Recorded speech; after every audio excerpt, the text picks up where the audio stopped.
สบายดีมื้อนี้มาเฮ็ดงาคองอีกแบบหนึ่งเอาตอกมาเรียงกันแบบนี้2เส้น3เส้น4เส้นติงกันไปแบบนี้5เส้น6เส้น6เส้นติงกันไปแบบนี้7เส้นที่7นี่คัดไปแบบนี้เนาะเส้นที่8ก็เอาคัดแบบนี้เส้นที่9ก็เอาคัดไปแบบนี้เส้นที่10เอาคัดไปแบบนี้คัดไปแบบนี้ตลอดพี่น้องเส้นที่11ก็สอดคัดคือเก่านั่นแหละเส้นที่12สอดคัดไปเฮ็ดจนว่ามันได้วงมนมันพอวงมนตามความต้องการของเฮาเนาะสอดคัดไปแบบนี้เรื่อยๆเฮาก็ค่อยหมุนไปนำเนาะระวังวงมนเก่านั้นบ่ให้มันแตกอันนี้เฮาเอาสอดลงหลุมเนาะนี่เฮาสอดลงหลุมแบบนี้เฮาจังบ่ได้ปีนเนาะคันเฮาบ่สอดลงหลุมแบบนี้เฮาก็ได้ปีนคือเก่าอันนี้เอาสอดลงหลุมแบบนี้ตัวนี้ก็สอดลงหลุมตัวนี้ก็สานเข้าทางหลุมแบบนี้เอาเฮ็ดแบบนี้มันจะบ่ได้ปีนบาดจอดกันเฮาก็สอดเขาเลยคันเฮาเอาขึ้นเทิงนี่เฮายังได้จับข้างแน่แล้วจังปีนแล้วจังได้สอดเข้าเฮาเฮ็ดแบบนี้ก็ง่ายแบบนึงเนาะแล้วแต่ผู้มักเนาะ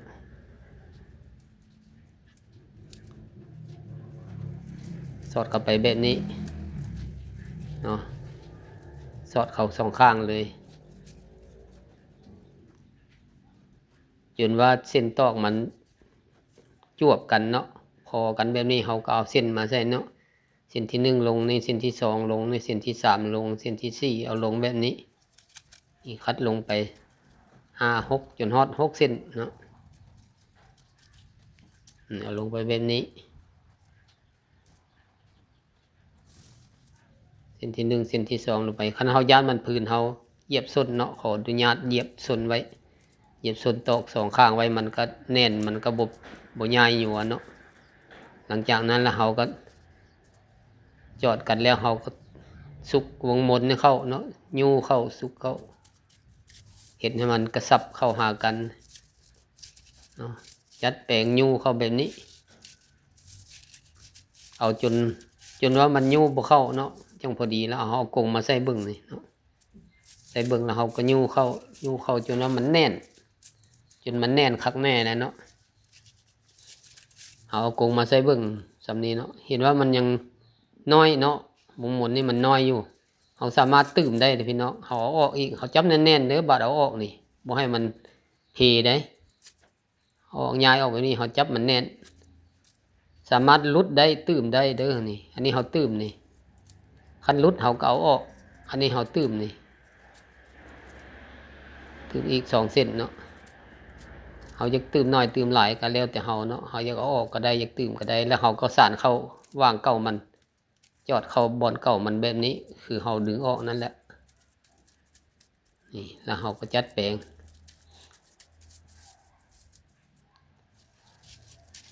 แล้วเขาก็ยูเข้าอีกเนาะยูเข้าหากันให้วงบนมันกระซับมันแน่นของมันนี่ซ้ำนี้ก็ถือว่ามันพอดีแล้วเนาะได้แล้ว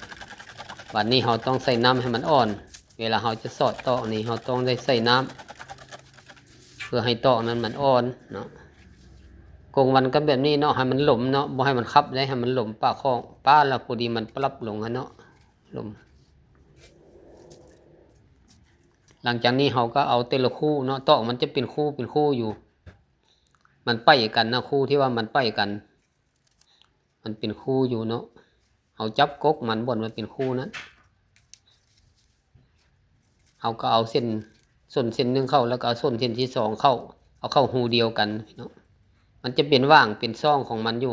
น้อยๆเนาะซ่องมันน้อยมันแคบเราก็ค่อยพยายามเข้าเนาะแต่ว่าเราต้องได้นับเนาะนับเป็นคู่มาเพื่อบ่ให้มันหลงถ้าเราบ่นับนี่เวลาเราสานไปโดนแล้วมันจะพีกเนาะมันจะบ่มีคู่ถือว่าเป็นการผิดพลาดเนาะเราต้องได้นับเป็นคู่ไปแบบนี้คู่ไผ่คู่มันว่าง ซองว่างที่สอดลงนั่นก็เป็นว่างของไผของมันเป็นว่างน้อยๆแคบๆพี่น้องบางเทื่อเฮาก็ได้เอาไม้จิ้มก่อนจังสอดเข้าได้บางเทื่อเฮาก็เอามือเนาะมืองะออกหน่อยนึงแล้วเฮาก็สอดลงแบบนี้เนาะแต่ละคู่มันลดสอดลงหูเดียวกันนี่เฮาก็เบิ่งไปนับไปเนาะคู่ใดแล้วเฮาก็เอาเข้าหลังจากมันน้อยแล้วเฮาบ่นับคู่ก็ได้เพราะว่ามันอยู่เป็นคู่ไผคู่มันเนาะแล้วมันน้อยแล้วนะตอนมันยังหลายอันนี้เฮาก็ต้องได้นับเพื่อบ่ให้มันหลงคู่เฮาก็สอดลงไปแต่ละนี้แต่ละอันช่องว่างนี้เนาะ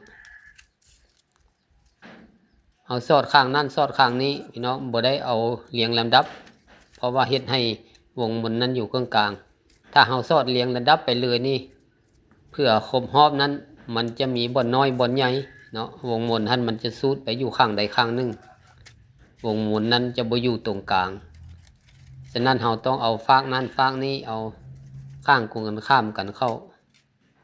ให้วงมนนั้นอยู่ว่างกลางแล้วเราค่อยสอดอันนี้ลงไปแบบนี้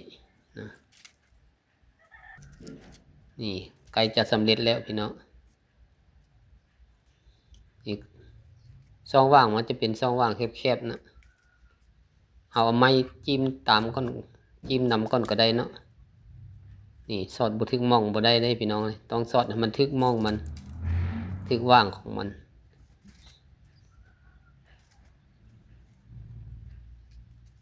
ถ้ามัน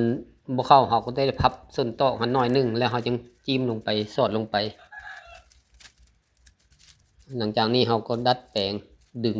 ให้มันเข้ากันให้มันเข้ากระสับคักแน่จัดแปลงให้มันเข้ากันคักแน่นี่จะได้ออกมาประมาณนี้พี่น้องเป็นรูปเป็นห้างแต่ว่ายังบ่ทันแล้วเนาะยังขั้นตอนสุดท้ายขั้นตอนนี้เราได้ทักเนาะทักหรือว่าไผคือเราไผ2เส้นเนาะไผ2เส้นนี่เนาะหรือว่าทัก2เส้นนี่ทักแบบเกี่ยวกอดเอาไปเนาะเกี่ยวขึ้นเกี่ยวลงเกี่ยวขึ้นเกี่ยวลงแต่ละเส้นหันเกี่ยวอ้อมกันแล้วก็อ้อมเอาเส้นตอกเส้นตอกมันจะเป็นคู่เนาะตามที่เราสอดลงมานั้นเราสอดลงมาแต่ละเทื่อนะมันจะเป็นคู่เพราะว่าแต่ละคู่เราสอดลงหูเดียวกันนะเวลาเราไผเราก็ไผเป็นคู่ไปแบบนี้ไผเข้าไปแบบนี้พี่น้องหลังจากเราไผได้ฮอด4-5 คู่แล้วเราต้องได้ดึงเส้นตอกเส้นที่เราไผนะดึงเส้นเชือกที่เราไผนะดึงเส้นที่1ดึงเส้นที่2หลังจากไผไปได้4-5 คู่แล้วเราก็ดึงคันบ่ดึงนี่มันบ่แน่นนี่เราพยายามคอยไผเข้าไปเนาะเอาเบิ่งบางเส้นตอกนี่มันแตกเนาะคันเฮาฟาวหลายเฮ็ดไว้หลายมันจะบ่ถือคู่มันเฮาต้องเบิ่งเฮ็ดไว้ก็แต่ว่าต้องได้รับประกันบ่ให้มันผิดพลาดเวลาเฮาทักนี้บางเทื่อเส้นตอกแตกนั้นเฮาไปพลาดเอาเข้าว่างแตกนั้นมันจะกลายไปเป็นคู่ตัวใหม่มันก็บ่ถือคู่มันถือว่าเฮาทักบ่ถือฉะนั้นเฮาต้องเบิ่งไปแต่ละคู่เนาะทักไปนำแปลงไปนำเอาทักไปนี่อย่างน้อยต้องแม่น3 รอบเด้อพี่น้องน้อยสุดก็3 รอบอันนี้ก็ถือว่าได้3 รอบปลายแล้วนี่3 รอบปลายหน่อยนึงแล้วเราก็มัดไว้แบบนี้มัดใส่ขอบถึงนี่มันไว้ใส่ขอบถึงไว้เพื่อบ่ให้เสือกทักให้มันรูดออกเนาะมัดใส่ขอบถึงไว้แล้วก็มัดเชือกทักเข้าใส่กันมัดเข้าใส่กันไว้คักแน่แบบนี้แล้วก็ตัดออกแล้วเราก็จะไปตัดออกอย่างนี้พี่น้องตัดออกประมาณนี้นี่หลังจากเราตัดมาได้จะได้ประมาณนี้แล้วนี่เราก็เอาเชือกน้อยมามัดไว้